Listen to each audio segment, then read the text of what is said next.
혼인식은 인생에서 가장 큰 기쁨의 잔치입니다. 혹시 기억나시나요? 그 순간들이 얼마나 기쁘고 즐거웠는지.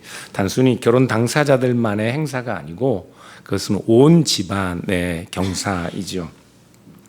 작년에 제가 우리 큰아들 결혼식 때문에 다녀왔는데 이 녀석들이 준비가 다 됐으니 걱정하지 말라 그러더라고요. 그래서 정말 걱정 하나 안 하고 갔더니 준비된 게 하나도 없더라고요. 와이셔츠도 안 사고 구두도 안 사고, 갔더니 방에는 그 며느리 웨딩 드레스가 쭈글쭈글하게 방에 굴러다니고 제가 호텔에서 다리미로 다 밀었습니다. 많은 준비를 해야 하는 이유는 그날이 단순히 본인들만의 잔치가 아니라 그 잔치에 참여한 모든 사람들이 함께 나누어야 하는 기쁨의 잔치이기 때문에 그렇습니다. 오늘날은 이런 예식도 상당히 간소화되어 있는데 고대 사회는 이 예식은 특히 시족 사회, 농경 사회에서는 한 마을, 부락 전체의 경사였습니다. 저도 제 기억을 돌이켜 보니 섬에서 작은 섬 마을 한 500-600가구 되는 그런 섬 마을에서 살았는데 정말 무슨 잔치가 있으면 온 동네가 소도 잡고 돼지도 잡고 그런 잔치를 벌이더라고요. 오늘 본문을 보니 이런 잔치가 갈릴리 나사렛에서 얼마 떨어지지 않은 가나라는 마을에서 열렸습니다. 그런데 이 즐겁고 흥에 겨운 잔치에 큰 낭패가 생겼습니다. 결혼식 그 축하 잔치가 채 끝나기도 전에 포도주가 바닥이 나버린 거예요. 신랑 측에서는 이 문제가 상당히 심각한 문제입니다. 결혼식 자체가 심각한 낭패를 볼 그런 상황이기 때문에 그래요. 유대인들의 관습에 의하면 신랑이 지참금을 준비해서 아내 될 사람과 이 약혼식을 먼저 합니다. 그리고 1년, 2년 정도 함께 살림을 차릴 집을 준비하고 준비가 다 되면 이제 신부 집으로 가서 신부를 데려와 자기가 준비한 집에서 혼인 예식을 치르는데 그 혼인 예식 잔치를 일주일 정도 합니다. 그리고 마침내 혼인 잔치 일주일 정도가 다 지나가고 난 후에라야 사람들은 신부의 가린 얼굴, 가림막이 없는 맨 얼굴을 볼 수 있게 돼요. 그런데 잔치가 다 끝나기 전에 포도주가 동이 나버렸으니 신랑이 신부 맞을 준비를 아주 소홀히 한 겁니다. 역사가들의 어떤 고증에 보면 이런 경우에는 신부 측에서 신랑을 상대로 소송도 걸 수 있었다고 해요. 고대 사회도 상당히 무서웠죠.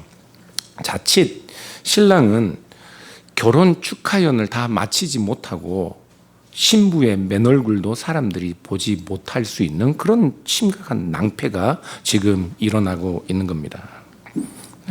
그런데 그곳에 누가 있었나요? 누가 있었습니까? 1, 2절을 함께 보시면 사흘째 되던 날 갈릴리 가나에 혼례가 있어 예수의 어머니도 거기 계시고 예수와 그 제자들도 혼례의 청함을 받았다. 그렇게 말씀하고 있습니다. 예수님의 어머니 마리아가 있었어요. 아마 마리아는 혼인이 있는 집안과 먼 친척이거나 아니면 그런 아주 가까운 사이여서 잔치를 도와주기 위해 가나 그 잔치집에 방문한 것 같아요. 그런데 그곳에 예수님과 제자들도 초대를 받았던 겁니다. 잔치집에 일을 거들던 마리아는 포도주가 바닥이 난 그 낭패함 때문에 예수님을 찾습니다. 그리고 예수님께 포도주가 없다고 일러줍니다. 그런데 그 말을 들은 예수님의 반응이 예사롭지 않습니다. 의외의 반응을 예수님께서 보이고 계십니다. 예수님께서 마리아에게 하시는 말씀을 보시면 4절, 5절인데요. 예수께서 이르시되 여자여 나와 무슨 상관이 있나이까? 내 때가 아직 이르지 아니하였나이다. 그의 어머니가 하인들에게 이르되 너희에게 무슨 말씀을 하시든지 그대로 하라 하니라. 오늘은 이 4절 5절 말씀을 가지고 그리스도께서 자기 자신이 영광 받으실 때에 관하여 예수님은 어떤 기대를 가지고 계셨고, 그래서 또 우리는 그리스도인으로서 우리의 영광을 어떤 방식으로 이해해야 하는지 그 말씀을 여러분들과 좀 나누어 보려고 합니다. 먼저 예수님께서 마리아에게 여자여 나와 무슨 상관이 있나이까? 내 때가 아직 이르지 아니하였나이다 하시는 그 말씀을 우리가 생각해 볼 필요가 있습니다. 예수님께서 마리아에게 하신 말씀, 그리고 마리아가 집안 하인들에게 예수님께서 시키는 대로 하라고 당부하는 내용을 보면 마리아는 예수님께 그냥 단순히 포도주가 떨어졌다는 말만 하고 있는 것이 아닙니다. 마리아는 예수님께 무언가를 요구하고 있는 겁니다. 기대하고 있는 거예요. 지금 마리아는 예수님께 예수님의 특별한 능력을 가지고 지금 이 잔치집의 낭패함을 해결해 주도록 요구하고 있는 겁니다.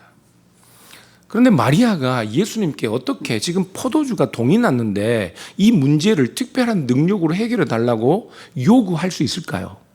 마리아가 믿음이 좋나요? 믿음이 좋죠. 왜냐하면 마리아는 예수님의 출생의 비밀을 누구보다 정확하게 알고 있습니다. 본인 당사자였으니까요.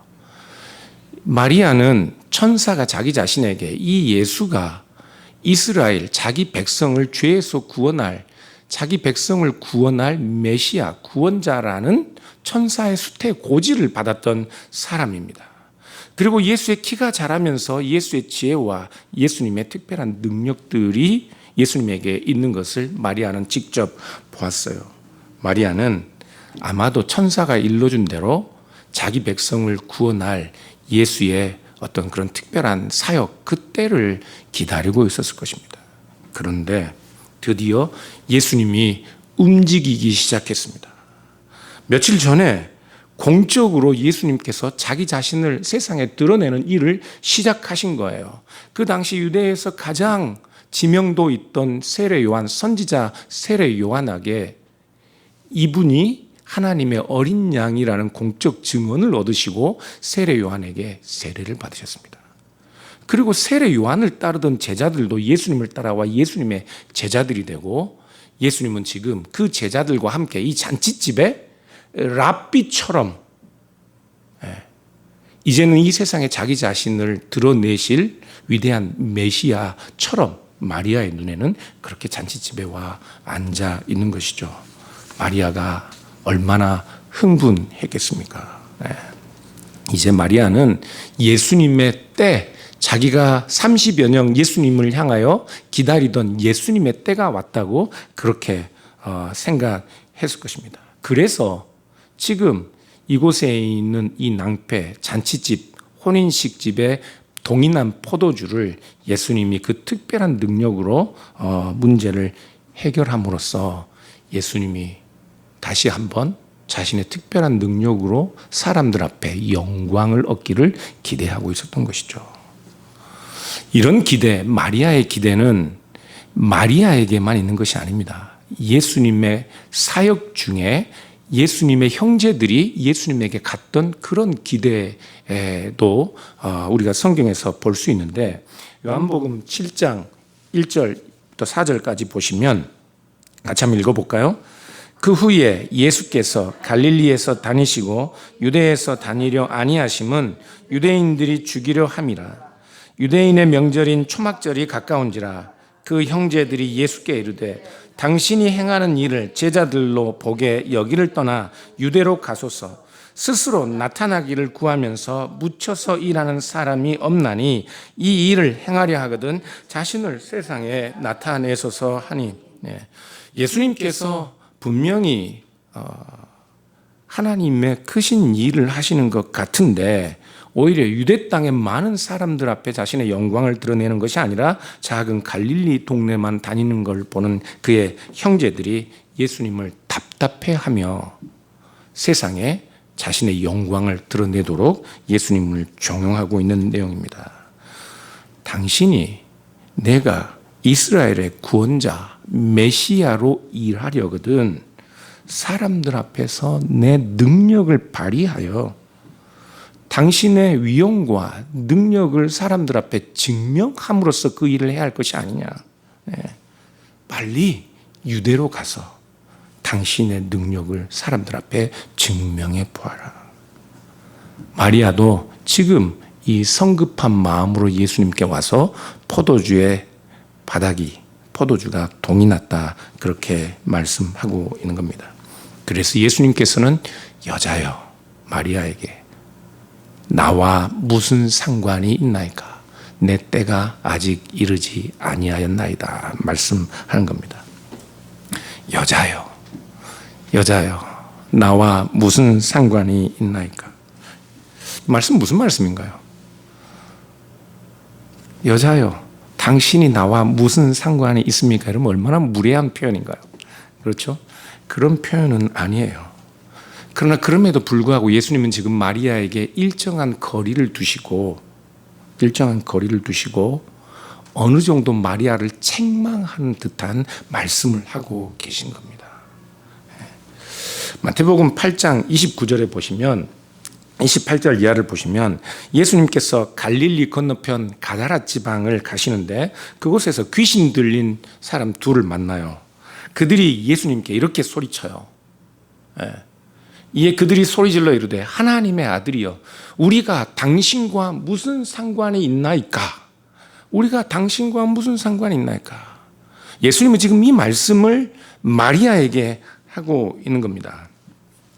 지금 마리아는 예수님의 영광을 지금 이 자리에서 드러내도록 그렇게 예수님께 특별한 능력으로 기적을 행할 것을 요구하고 있는데 예수님은 여자여 당신이 나와 무슨 상관이 있나이까 말씀하고 계시단 말이죠.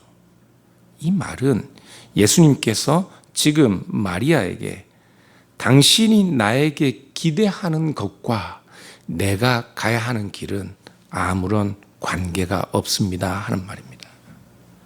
마리아가 지금 예수님께 이 세상의 구원자로 자기 자신을 드러낼 예수님이라면 사람들 앞에 지금 특별한 능력으로 그의 능력을 증명하고 그의 영광을 드러내기로 예수님에게 요구하지만 예수님은 여자여 당신이 나에게 욕망하는 것과 당신이 나에게 소망하는 것과 당신이 나에게 기대하는 것과 내가 가야 할 길은 다른 길입니다. 그 말씀을 하고 계신 거예요. 그리고 예수님께서는 자신의 때가 아직 이르지 않았다고 그렇게 말씀하고 있습니다. 예수님이 왜 자기 자신의 때가 아직 이르지 않았다고 말씀하시는 걸까요? 세상에 온전히 특별한 능력으로 예수님이 어떤 분이신지를 드러내어 모든 사람들 위에 호령하는 마리아가 기대하는 그런 영광스러운 높은 자리에 올라가는 때가 아직 이르지 않았다는 말일까요? 그런 예수님의 때는 오지 않을 것입니다. 예수님의 때는 마리아가 생각하는 것처럼 그 특별한 능력으로 사람들이 기대하는 메시아처럼 이 세상에 호령하는 장수나 왕처럼 사람들 위에 높아지는 그런 때가 아니기 때문에 예수님은 언제나 이 세상에 오셔서 우리의 죄와 허물을 위하여 십자가에 높아지시는 그 때를 바라보고 계셨기 때문에 예수님은 그 때는 아직 오지 않았다 말씀하고 계신 겁니다. 요한복음을 보시면 예수님의 때에 관한 말씀이 7번 나옵니다. 때라는 단어가 오늘 본문에서 1번 나오고요. 7장 30절에 나오는데 사람들이 예수님을 잡고자 하지만 손을 대는 사람이 없는데 이것은 아직 예수님의 때가 이르지 않았기 때문이라고 말씀하고 있습니다. 예수님의 때, 예수님의 때, 그때는 무슨 때인가요? 요한복음이 말씀하는 12장 23절을 보면 예루살렘에서 헬라인들이 예수님을 찾아오자 예수님께서 비로소 이제 예수님의 때가 다가왔다고 말씀하고 계십니다. 인자가 영광을 받을 때가 이제 다 되었다고 말씀하고 계셔요. 그리고 12장 27절을 보면 내 마음이 괴로우니 아버지여 나를 구원하여 이 때를 면하게 하여 주옵소서. 그러나 내가 이를 위하여 이 때에 왔나이다. 그렇게 기도하고 있습니다. 예수님이 말씀하시는 그 때는 과연 어떤 때일까요? 요한복음 16장 32절은 너희가 각각 흩어지고 나를 혼자 둘 때가 오나니 벌써 왔도다 말씀하시고 17장 1절은 아버지여 때가 이르렀사오니 아들을 영화롭게 하사 아들로 아버지를 영화롭게 하소서 그렇게 기도하고 있습니다. 예수님은 언제나 이 때를 내다보셨다고요. 그런데 이 때는 마리아가 기대하던 예수님이 영광스러운 구원자처럼 높아지는 때가 아니었습니다. 예수님의 때는 언제나 십자가 위에서 높여지는 때, 예수님의 때는 언제나 우리의 죄를 위하여 십자가 위에서 예수님 자기 스스로가 고난당하시고 버림받은 자처럼 죽으심을 당하는 그 때를 우리 주님께서는 기다리고 계셨던 거예요. 주님께는 그 때가 자신이 영광 받으시는 때였습니다. 그래서 우리 주님께서 여자여 당신의 욕망하는 것과 내가 가고자 하는 길이 무슨 상관입니까? 내 때가 아직 이르지 아니하였나이다 하는 이 말씀은 우리 주님께서 이미 자기 자신이 어떤 죽음을 당하실지, 자기 자신이 가시고자 하는 길이 어떤 길인지, 자기 자신이 이해하는 영광이 무엇인지를 미리 우리에게 말씀하는 내용입니다. 사랑하는 여러분, 우리는 모두 마리아처럼 물이 포도주로 변하는 그런 하나님의 능력, 그런 표적을 구하는 사람들일 수 있습니다. 우리에게 하나님의 영광이란 그런 놀라운 능력으로 우리 앞에 닥친 모든 문제들을 물이 포도주로 변하는 듯한 그런 특별한 기적과 능력이라야 하나님의 영광이 우리에게 나타나고 드러나는 것으로 그렇게 기대할 수 있습니다. 그러나 사랑하는 여러분, 예수님의 표적을 보고 예수님을 찾아도 예수님의 참된 표적을 보지 못하는 사람들 많았습니다. 오늘날도 마찬가지입니다. 교회 안에 있는 특별한 신비한 능력과 성공, 또 하나님을 믿고 많은 사람들이 간증하듯 우리가 그렇게 누리는 부요한 삶을 하나님의 특별한 능력이나 그리스도께서 우리에게 주신 영광스러움이라 이해하는 사람들은 십자가 위에서 높여주신 그리스도의 참된 표적, 그리스도의 참된 영광을 이해할 수 없다고요. 이해할 수 없습니다. 제가 네덜란드에서 공부할 때 제 지도 교수 아브라함 판더 베익이라는 교수님인데요. 제가 예수님이 십자가에 못 박혀 죽으시고 부활하신 그 사건이야말로, 예수님께서 영광스럽게 하늘 보좌에 앉으신 사건이야말로 그리스도의 참된 영광을 드러내는 사건이라고 제가 그렇게 제 박사 논문을 쓰고 있을 때 그분은 저에게 계속해서 저에게 리마인드 해주신 내용이 있었습니다. Sam, don't forget that. Jesus was always walking toward cross. 우리 주님께서는 언제나 항상 십자가를 향하여 걷고 계셨습니다.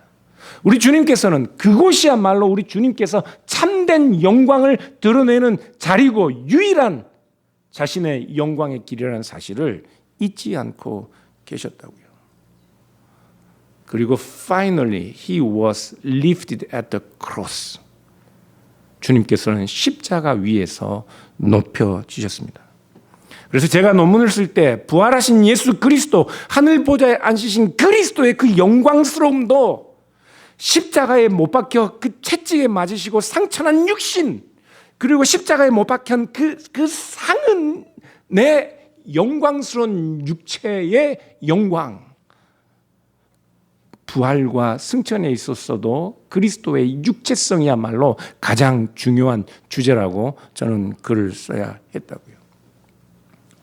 사랑하는 여러분, 우리는 교회를 수십 년 다니고 교회를 하나님의 이름을 부르며 예배하고 찬양하기를 즐거워합니다. 그런데 우리는 정작 예수 그리스도의 영광을 어떻게 이해하고 있습니까? 우리는 다 마리아 같다고요. 다 마리아 같아요.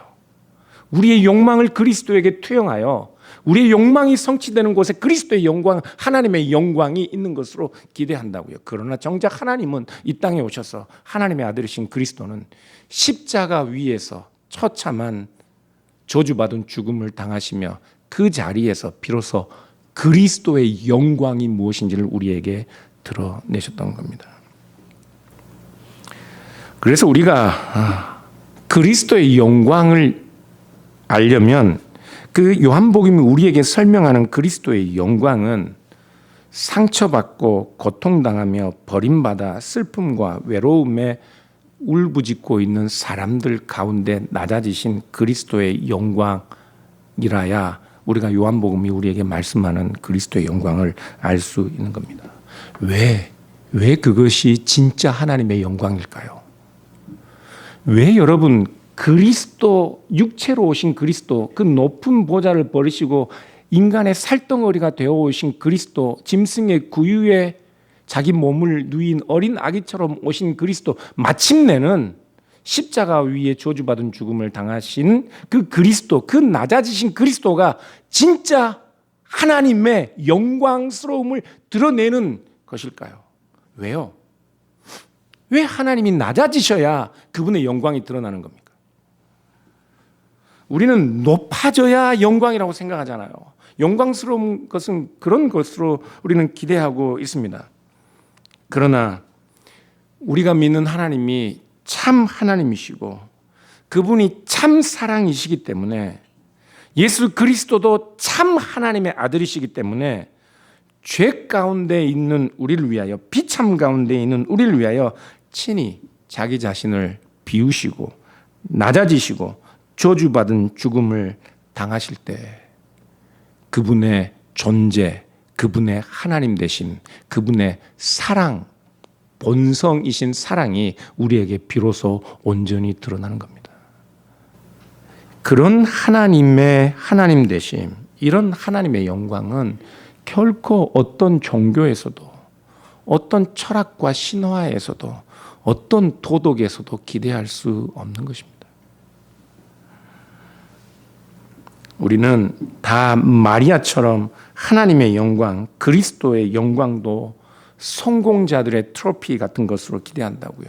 물질의 번영 안에 있는 기복주의의 신화, 신비주의의 이상한 현상들 속에서 우리는 그리스도의 영광, 하나님의 영광을 찾으려 하지만 사랑하는 여러분, 정작 우리가 그곳에서 발견하는 것은 우리를 위하여 이 땅에 오신 그리스도의 영광이 아니라 우리의 욕망의 실현들입니다. 우리가 기대하는 것들. 저는 오늘날 기독교가 심각하게 이 그리스도의 복음을 훼손하고 왜곡시켰다고 생각합니다. 그래서 너무 슬픕니다. 교회 다 오랫동안 다니셨죠. 교회 오시면서 무슨 기대를 가지고 오시나요? 무슨 기대들을? 우리는 예배하는 자리에서도 내 감정이, 내 감각들이 충족되기를 원하는 그런 마음으로 와 있습니다. 우리가 이렇게 초라하고 작고 찬양 인도자도 없으면 우리가 우리 가운데 그 그리스도의 영광스러움, 하나님의 영광스러움이 드러나지 않는 것처럼 오해하는 경우들이 많습니다. 여러분 생각해 보십시오. 하나님, 그분의 영광스러움을 무엇으로 표현하고 그 영광스러움을 어떻게 측량할 수 있겠습니까? 그러나 그 영광스러운 하나님이 어떤 자리, 어떻게 낮아지셨습니까? 아무것도 자랑할 것이 없는 내 비참한 내 삶 가운데서도 그리스도의 영광이 드러날 수 있다고요.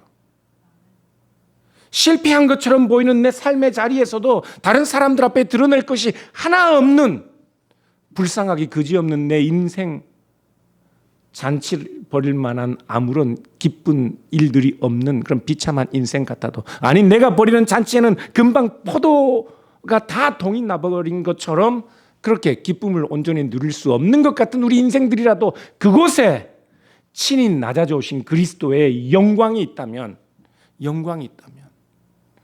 사랑하는 여러분, 우리가 좌절할 수 있겠어요? 네? 절망할 수 있겠습니까? 그리고 그런 그리스도의 영광을 본다면 우리가 비록 이 작고 작은 이 공동체로 모인다 할지라도 얼마나 이 자리가 영광스럽고 감사하며 기쁨 넘치는 자리가 될 수 있겠습니까? 사랑하는 여러분, 성경은 십자가 없는 하나님의 영광, 하나님의 낮아지심 없는 하나님의 영광을 말씀하신 적이 없습니다. 아무리 높아져도 하나님의 영광을 그 어떤 것으로 형용할 수 없는 영광이라도 성경은 처음부터 끝까지 그 높고 높으신 하나님의 영광스러움이 하나님의 낮아지심과 함께 오히려 그 높으신 하나님의 영광이 얼마나 낮아졌는지를 우리에게 보여주고 있다고요. 창세기에서도 하나님은 이 세상의 죄가 관영한 것을 보고 어떻게 하셔요? 아파하십니다. 아파하셔요. 마음 아파하셔요. 바벨탑을 짓는 사람들을 보기 위하여 하나님은 친히 내려오셨어요. 애굽에서 고통당하는 자기 백성들의 신음소리를 듣기 위해서 하나님께서는 친히 내려오셨다고요.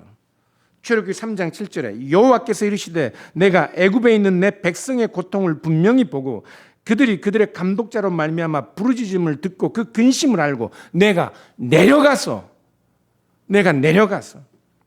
그들을 애굽인의 손에서 건져내고 데려오리라. 창세기 15장에서는 하나님이 아브라함과 언약을 맺으시는데 쪼개진 짐승 사이를 아브라함과 하나님이 함께 지나가셔야 하는데 아브라함이 아니라 하나님 혼자 타는 횃불로 지나가셔요. 하나님께서 아브라함에게 주신 그 언약을 하나님께서 반드시 성취하지 않으시면 하나님이 쪼개진 짐승처럼 되겠다. 그렇게 하나님이 자기 자신을 낮추셨다고요. 창세기 22장에서는 하나님께서 아브라함에게 독자 이삭을 산 제물로 바치라고 말씀합니다. 그리고 나서는 그 아들을 대신해서 하나님께서 친히 준비하신 속죄 어린 양을 숲을 돈불 가운데 준비해 두시고 아브라함에게 하나님이 아브라함에게 주신 약속, 모든 인류가, 모든 백성이, 모든 민족이 그 후손으로 인하여 복을 얻게 되는 그 약속이 하나님께서 미리 준비하신, 하나님이 친히 준비하신 어린 양을 통해서 성취될 것을 아브라함에게 직접 미리 보여주셨다고요. 그리고 그 하나님의 아들이 육체로 오셨습니다. 하나님의 아들이 육체로 오셨어요. 우리 가운데 거하신 육체로 오신 그분의 영광을 보니 요한복음 1장 14절에서 요한은 뭐라고 말씀하십니까? 우리 가운데 거하신 하나님의 독생자의 영광을 보니. 그런데 그 거하신이 뭐라고요? 거하신이 바벨론 포로 되어 잡혀간 이스라엘 백성들을 따라가서 포로 된 그들 가운데 함께 거하신 쉐키나, 함께 거하신 하나님의 영광을 요한복음 1장은 육체가 되어 우리 가운데 거하신 하나님의 영광이라고 그렇게 하나님의 낮추심을 말씀하고 있는 겁니다. 그런데 우리는 끝없이 높아지려고 해요. 끝없이. 그건 그냥 이미 교회가 크건 작건 상관이 없는 것 같아요. 제가 이번에 원유월 미팅 다녀왔는데 어찌 다들 교회들이 다들 그리 힘든가요? 교회가 조금 어려운 고비를 지나고 잘 되어 가는 듯 하면 대장 노릇하려고 하는 사람들이 생긴대요. 그렇게 조용하던 사람들이, 그렇게 우리 목사님 하던 사람들이 금세 교회가 이제 뭔가 한 고비를 넘기고 뭔가 이제 교회에 빛이 비치고 우리 교회가 이제는 자립하겠다 싶은 그때는 여지없이 자기 몫을 내려고 하는 사람들이 생긴다는 거예요. 우린 다 높아지려고 해요. 아닌 것 같지요. 나중에 두고 보겠습니다. 우린 다 대접받고 싶어 해요. 교회 오는 것도 많은 사람들이 교회 와서 대접 못 받으면 그냥 교회 아니라고 하잖아요. 나 대접 안 하면, 안 해주면 곧바로 뒤돌아서서 교회 욕하잖아요. 마리아는 아들 예수가 자기의 영광을 드러내고 세상에 군림하는 왕처럼 높아지는 때를 기다렸습니다. 그러나 예수님은 처음부터 십자가를 바라보고 계셨고 그곳에 자기 자신이 드러낼 하나님의 영광이 있다고 보았습니다. 여러분, 그런데 더 놀라운 것은 여자여 나와 무슨 상관이 있습니까? 라고 말씀하셨던 주님께서 나의 때는 아직 이르지 않았습니다 라고 말씀하신 주님께서 물로 포도주를 바꾸어 주십니다. 이상하지 않나요?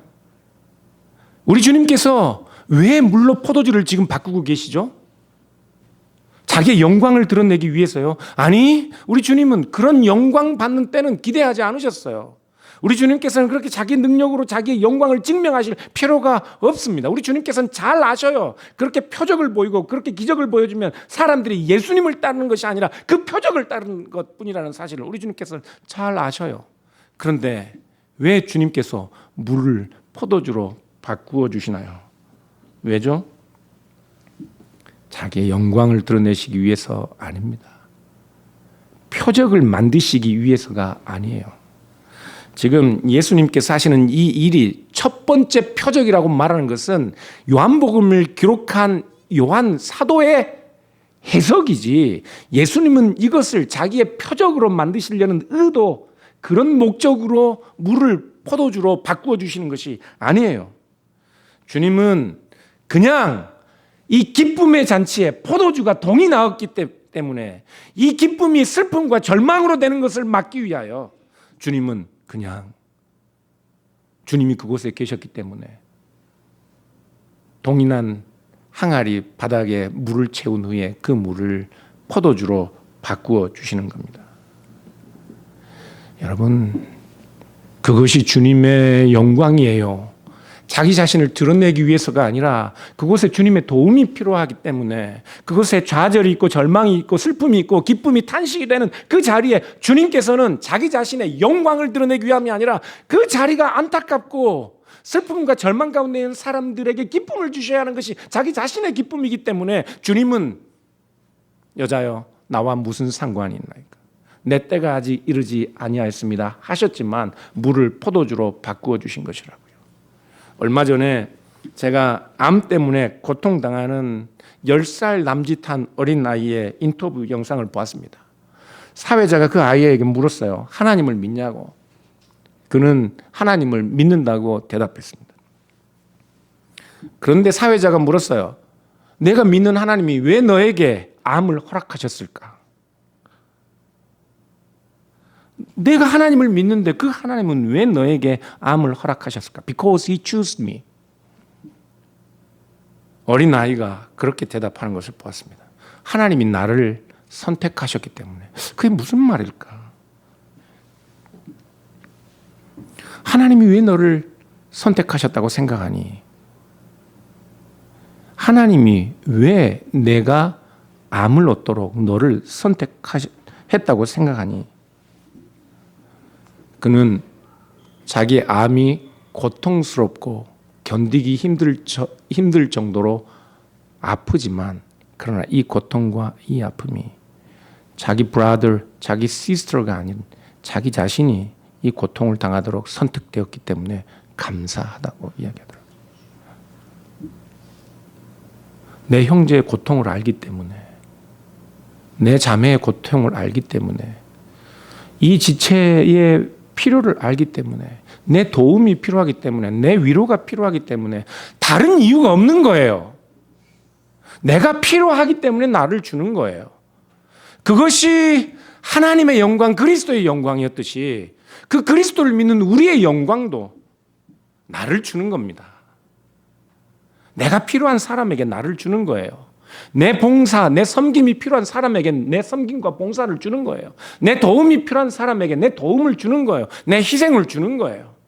거기에 우리 주님의 영광스러움이 십자가에 죽기까지 자기 자신을 낮추신 그리스도, 그 하나님의 영광스러움이 우리 삶의 자리에도 나타나는 겁니다.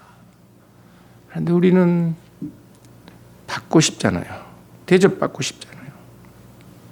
사랑하는 여러분, 물을 포도주로 변하게 하신 우리 주님, 그것은 그 전능한 능력을 가지신 하나님의 아들이 물을 포도주로 바꾸는 그 능력을 가지신 우리 주님이 자기 영광을 드러내기 위해서가 아니었습니다.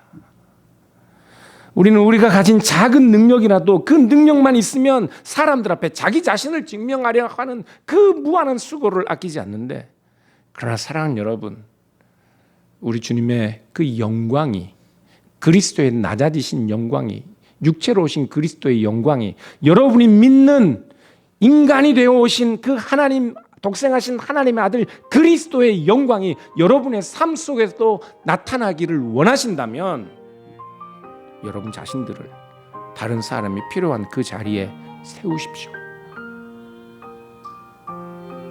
여러분도 낮아지십시오. 섬기십시오. 기도하겠습니다.